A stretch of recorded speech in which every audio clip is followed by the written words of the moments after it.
Hi, another video from Ultimate Conquest. This time, sPy joined us in the competition, a second time. If you watched the previous episode, you probably know how the first fight ended. One RP got hit on the head, in all its severity. But what happens when spearmen flying the banner of terror enter the fray? Will they change the outcome of the battlefield? Will they erase bad memories? Watch to find out. The opponent benefited with his presence, but my alliance, well, I guess they gave up without even looking at the opponent. Was it the right decision? But it has its advantage. Being surrounded, I can strike in any direction. And currently my direction is the eastern part of the map.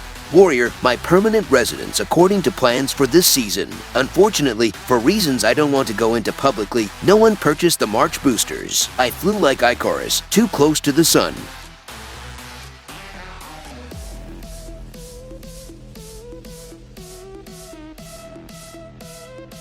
Since we failed to take over the warrior, we are attacking the mother. This is not a full-force attack, because some of us were guarding ports that could be attacked at a time when the enemy was supposed to be guarding the mother tower. There was a plan, but due to the very limited number of people during this conquest,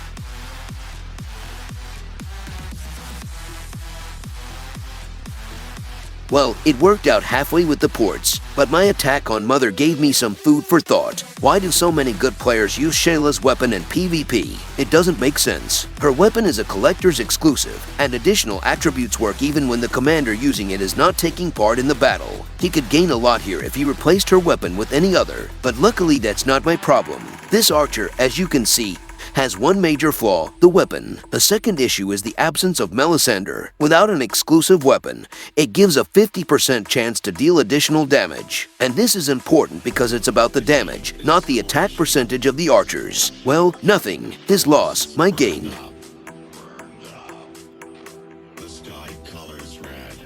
My next destination was Casterly Rock. Spears are an effective weapon against archers because they have a much higher basic attack than the rest of the units, except the archers themselves. You can see it in the attached pictures. Since the opposing alliance mainly uses archers, I could stay in Casterly for longer. Oh, it wasn't my day, but most importantly, an ally took over. They're coming. And where are they going? To Casterly Rock, of course. Oh, it's going to be a difficult journey there. I feel something. Generally, they played calmly, but underneath the quiet surface there was a desire to win.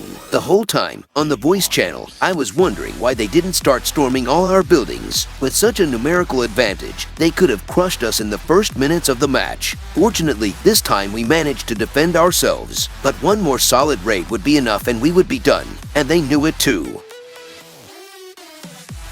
We are still winning, but only by momentum.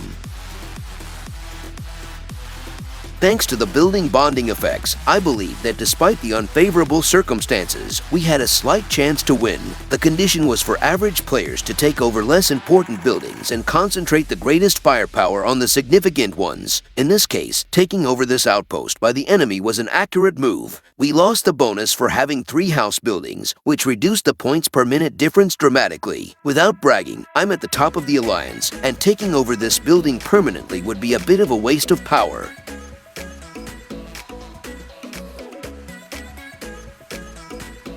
Their takeover of the Targaryen outpost was done not to capture it, but to distract us from a much more important building in this situation, Casterly Rock.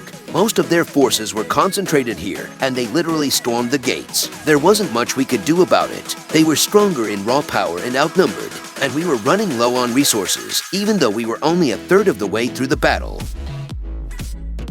After the defeat in the defense of Casterly Rock, all we had left was faith in miracles. This time it was the unfortunate mines. There was a chance to change the outcome of the battle by taking over both mines and mining them to 0. A hard task, a really hard one.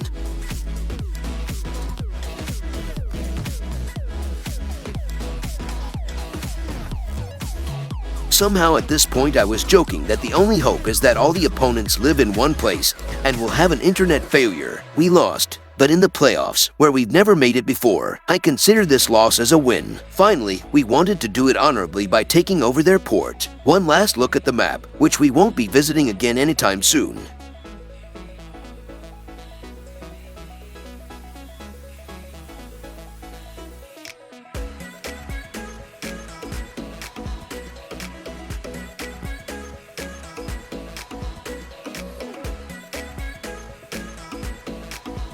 Yeah, one more kit goodbye and we can go our separate ways. Well, that's hard. Thank you for today, and I invite you to the after party.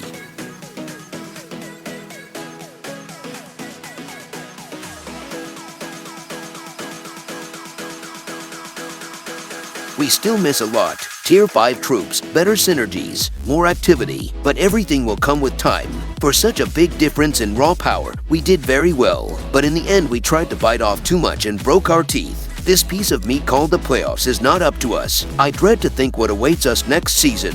We will see after the first 2 matches. If it is very bad, we will give up the rest of the matches and return to the league. This is also a solution. My comment on this match is one, it was worth the effort, just for the prizes for participating in the playoffs. With these words of self-comfort, I bid you farewell for today. Thank you for being here. See you soon, because the arena is almost every week.